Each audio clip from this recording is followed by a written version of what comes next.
Good evening and welcome. You're watching Center Stage. Whenever Jayalalitha visits Delhi, she creates political ripples, and this time too. Her trip has generated much expectation since the AIADMK has become the third largest party in parliament after the Lok Sabha election. Her meeting with Modi set tongues wagging about the possibility of her extending support to the NDA. The meeting hardly lasted very long, but Jayalalitha claims there was no demand made for a special package. She also said that there was no proposal for joining the NDA and that the AIADMK would consider giving support to the BJP in the Rajya Sabha as and when the time came. However, Jayalalitha said the Prime Minister promised immediate action on her demands, particularly the formation of supervising committee for the Nerupelliyar Dam, adding that the Prime Minister promised to look into the Kaveri Management Board. Some background notes detailing some of the issues, key issues faced by Tamil Nadu, particularly with regard to the goods and services tax and grants under central responsibility which have not yet reached Tamil Nadu. Although, in anticipation of the centre's grant, we have spent those funds already from our own budget and similar such issues. Not looking for any financial package. I want settlement of arrears. Any commitment from what? He promised to look into it. Okay.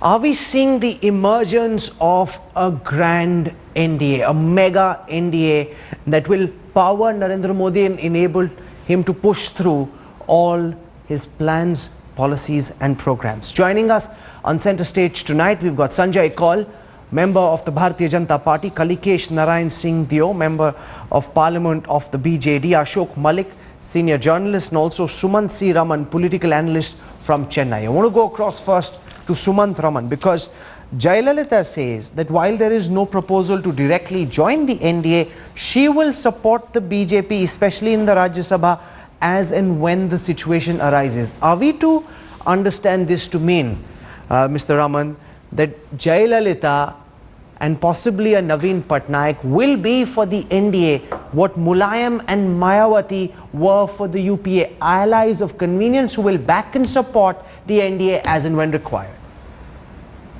No, I don't think it's fair to equate Ms. Jayalalitha and Naveen Patnaik with Mulayam and Mayawati, where the support was predominantly based on getting the CBI to increase the pressure and back off as the case as it was required. So I don't think it's fair to sort of look at that as an analogy to what the kind of support that either Ms. Jayalalitha or Mr. Patnaik would be able to offer the NDA government. I think there are two things you have to look at. There's a slight difference between Mr. Patnaik's approach and the Tamil Nadu Chief Minister's approach, and that is because Mr. Patnaik has just won an assembly election, so he has got no elections to fight for the next 5 years. But in Tamil Nadu, there is an election which is due in less than 2 years' time. So I think the Chief Minister will be acutely conscious of the fact that no government in Tamil Nadu incumbent government has been re-elected in the last 30 years, ever since Mr. MGR won in 1984. He won in 77, 80 and 84. After that, it's always been, a change of guard.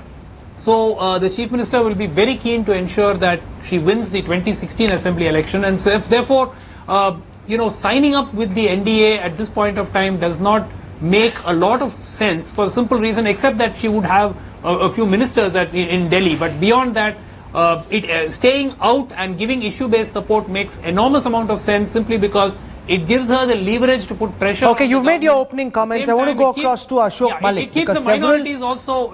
Several BJP leaders, Ashok, have been suggesting off record that there were talks on between the AIADMK and the BJP to see if the AIADMK can be brought on board. Now, Jayalalitha has made it clear that there is no official plan to join the NDA, but she suggests that issue-based support, as and when the need arises, can be offered.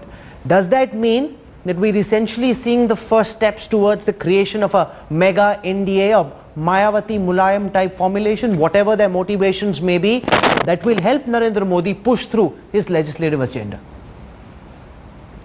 See, there are three things here, Rahul. First, I don't think more parties are going to join the NDA because that would mean creating more ministries or more ministerships, or giving more ministerships. I don't think Mr. Modi is interested in giving more ministerships. He wants a small government and he's got a majority on his own. The BJP has a majority on its own. He doesn't need to give away ministerships. What he could do with is issue-based or opportunistic alliances with the BJD, the Trinamool Congress, Jayalalitha, of course, perhaps even the TRS in Telangana and the YSR Congress. Between them, these five parties have 111 Lok Sabha members, which is 2.5 times the strength of the Congress. So if you want to pass big constitutional amendments, for instance, for which you need more than a simple majority, you can do deals with some of these parties at various points. In the Rajya Sabha, the government is in a minority. It will need the support of these parties to push through legislation and to push to sort of weave its way away from awkward situations. I don't think an alliance is possible because there are local contradictions. In Odisha, the BJP actually gave the BJD a good fight and divided the non-BJD vote, which helped the BJD get 20 or 21 seats and marginalized the Congress. Of course, the next election there is 5 years away. In the case of Tamil Nadu, the BJP will want to put up a fight in the assembly election as well. It doesn't want to go to surrender to the AIDMK. In the case of the AIDMK in particular, you know, there's one point we have to note. Every major regional satrap has had a link, has been in power in Delhi in a sense in the past decade, with the UPA, with the NDAs and so on and so forth. Some have been in power with both the UPA and the NDA. Jayalalitha has not had a friendly government at the center since March 1999, when she brought down Vajpayee's government, Vajpayee's one-year-old government. After which she's been marginalized in Delhi through the Vajpayee government, through two UPA governments. She is desperate for a friendly center. And she needs a friendly center with 2 years to go. So we're essentially seeing alliance of convenience emerging. I want to go across first to Sanjay Kaul, because whatever may be the motivation, whatever may be the explanation, we essentially now see Jayalalitha and Naveen Patnaik emerge as a form of an alternative to Mulayam and Mayawati. You got their support when UPA got their support whenever they needed it, and similarly Naveen Patnaik and Jayalalitha now seem to be offering support as and when required. They will extract their pound of flesh. How do you see this? Do you think this is an important strategy and an important element for Modi to push through, Sanjay Kaul, his legislative agenda? No, at the outset I would disagree with you also, like the first person on the panel. That the comparison that is odious. You know, I don't think we are talking. I think we're talking apples and oranges here. For somebody to exploit somebody, I think there has to be, there has to be a quid pro quo. I think this is too fresh in relationship to get into that sort of a thing. Number one. Number two, I don't think these particular two particular parties have particular problems with the CBI which can be leveraged. And the third important thing is that I don't think the BJP is looking for a relationship on those terms at all. So, but I do want to say that yes, you have to also look at this from the other aspect, you know, that it is completely possible for a strong center to be able to work with reasonably strong or equally strong in the states parties on a mutually beneficial basis, and at the end of the day it is the center's responsibility, and particularly of Mr. Narendra Modi bearing his experience and what he has been saying, and the orientation of the government that he's looking at, that we want to be able to, we look at federalism in a very serious light. We would like to approach this from a non-partisan view, and whatever needs to be done for states should be done. Now, in view of the other aspect of it, which is whether we need their support in the Rajya Sabha or when we need it, I think you also have to understand that if the issue is justified, if there is trust between partners, if people trust Mr. Modi, his leadership, and they can see that, then you would have that support willingly come in. So I don't think it has to be a particularly sort of a negative association. Okay, all three of our speakers so far have denied what seems to be unraveling and emerging, because make no mistake, despite these denials, Jayalalitha and Naveen Patnaik will at least consider offering issue-based support. That seems to be happening, and I want to go across now to Kalikesh Singh Deo, because we saw earlier Naveen Patnaik called Narendra Modi all manner of names in the build-up to the elections. Now he seems to be very happy to work with the new Prime Minister, whom he told me when I came to Bhubaneswar, and you were there, I think, at that time, that there is no question ever of working with Modi. There's absolutely no question. All that seems to be forgotten in the past now, Kalikesh. Rahul, in an election campaign, many things happen. I think Mr. Modi and other leaders of other parties came and said many things about us. And of course, we as a party took our position and explained our perspective. And the people spoke. The people spoke decisively for Mr. Modi in Delhi, and they spoke very decisively for Mr. Naveen Patnaik in Orissa.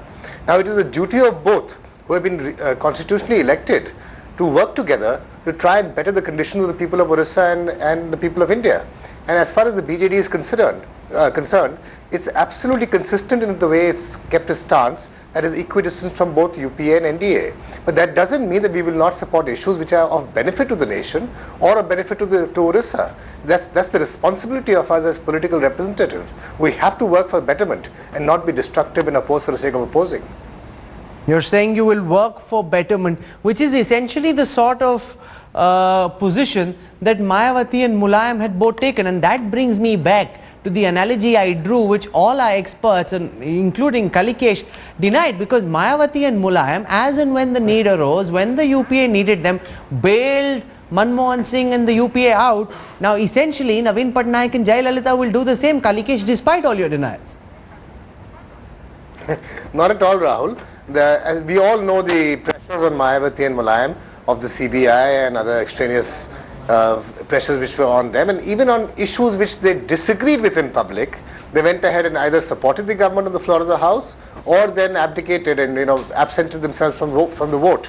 I can assure you the BJD will stand to its principles. It will go on issues which it believes will better the nation and the state, and will not support the NDA or the government in the centre when it feels that issues are against the interest of the nation. It's very, very clear. There is no quid pro quo, there is no opportunism here. No, because Ashok Malik, there are some very contentious issues, and we're seeing these graphics up on our screen right now of what the NDA currently looks like and what it may look like if it has the AIADMK and the Biju Janata Dal on board. Just hold that for a moment. The BJP at 282, the NDA allies at 54, AIADMK at 37, the BJD at 20, giving the super mega NDA 336 plus 57. Whereas the total strength of parliament is 543.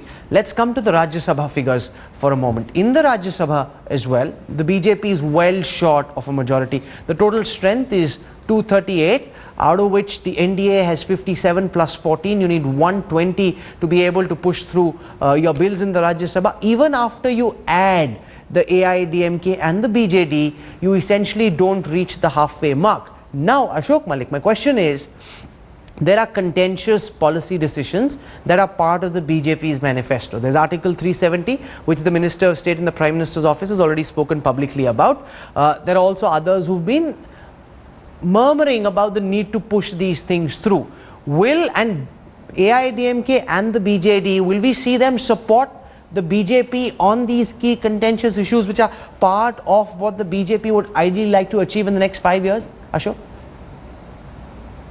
No, I don't think a repeal of Article 370 is a priority for the BJP-led NDA government.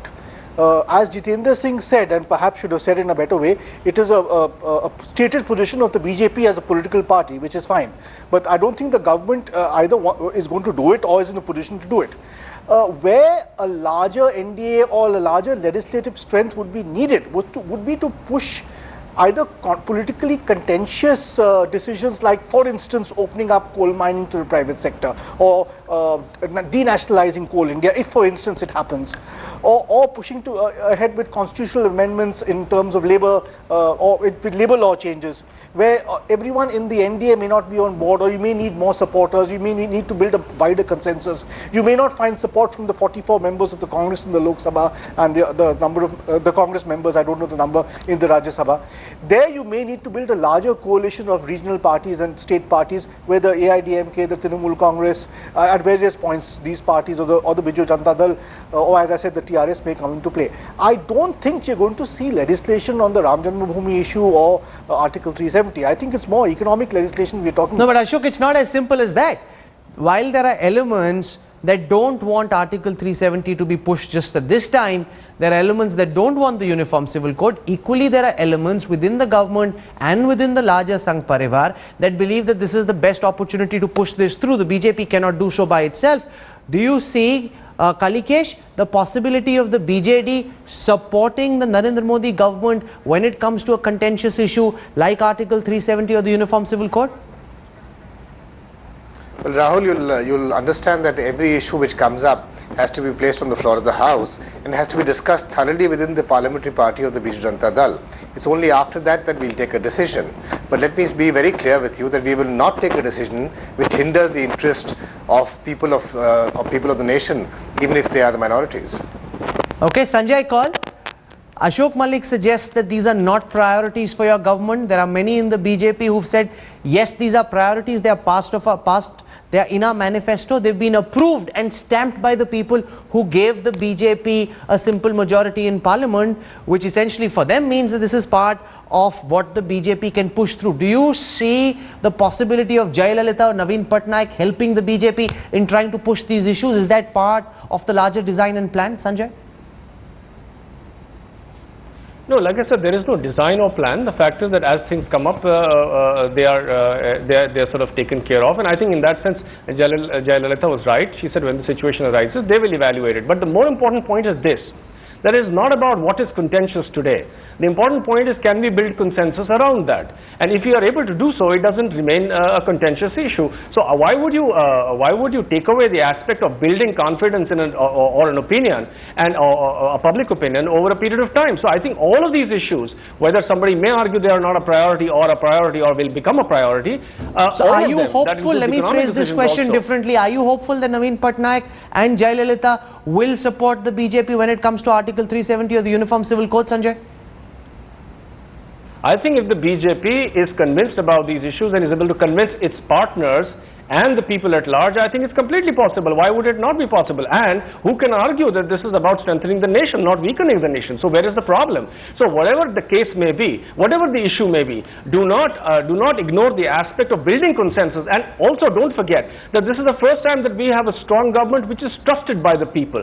For an ally to unnecessarily or unreasonably deny it passing through the Rajya Sabha particularly would also tantamount to them losing support in their own constituencies and the nation at large. So I'm thinking that it's going to work all the way in a pyramidical way, and if everybody contributes and sees the logic and the honesty of purpose, they will all come around and they will help the government to pass those legislations through. Okay, Sumanth Raman, how do you see the AIADMK responding to the BJP's overtures on issues like Article 370 and the Uniform Civil Code?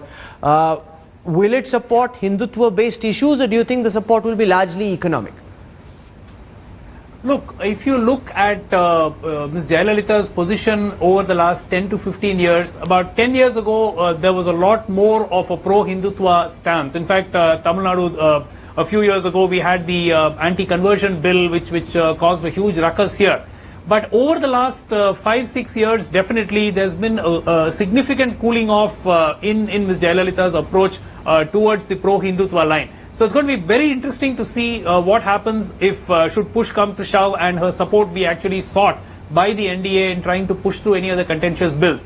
But I just want to make another point. I think it's a sad reflection of how we view our political parties, that today we are not able to say that any political party will support or will offer issue-based support purely on the merits of the issue and for the good of the nation.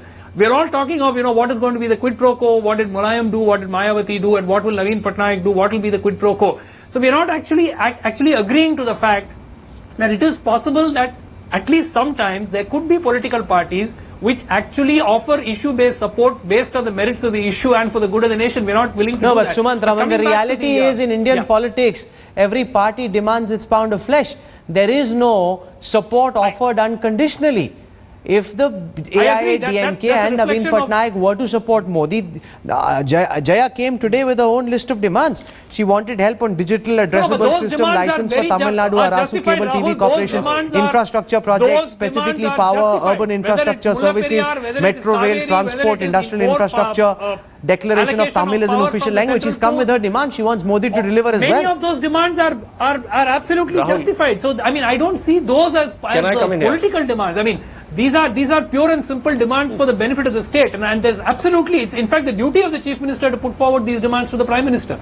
So I don't see that as a quid pro quo of any sorts. No, but the reality, Sanjay Kaul, is you've got hostile centers and you've got supportive centers, and chief ministers in India especially have had to deal with the reality of having a center on their side or having the center on somebody else's side. And clearly, by building this bridge, by reaching out to Jayalalitha and Naveen Patnaik, Prime Minister Narendra Modi is sending the message that he wants them on his side, in the hope that they will not go and form part of the opposition, that they will not be on the Congress's side when push comes to shove, they'll be on his side. No, can I just also correct that the gentleman who just made that observation, the last observation is very unfair. For him to suggest that, somebody is trying to say quid pro quo. On the contrary, both parties, all three parties mentioned on this show have said that there would be nothing of the sort, that it would be issue-based support. I think, let's be fair to Jayalalitha, and I think the person from BJD said something to the same effect, and I am reiterating the same point. The point is, why do you have this murky relationship? Doesn't have to be there. Just because the UP did it doesn't mean it has to be done like that. The other point is that you do understand that when we talk about the pro-establishment vote, allies tend to actually go with the party in power because they also want to work constructively. Nobody is looking for an antagonistic relationship just for the heck of it. They want to get work done. We want the states to develop. Mr. Modi has made it very clear he understands the problem of center-state relationships better than anybody else. We are going to make that happen. We are going to make sure that it's a healthy relationship and that we work for each other's benefit. Well, if politics was quite as simple as that, I'd believe it. But this is something that Narendra Modi has been harping on. The need to run India as a confederation of states, with the Prime Minister at the top and all the CMs acting as part of a grand alliance, or as part of a big cabinet of chief ministers, all of them helping the Prime Minister out. It sounds perfect. In principle, he's reached out to two chief ministers. He seems to have got them on board, at least at the start. Let's see how this unravels from here on. Ashok Malik, Kalikesh Singh Deo, Sanjay Kaul and Sumanth Raman for joining me on Center Stage tonight. Thank you very much.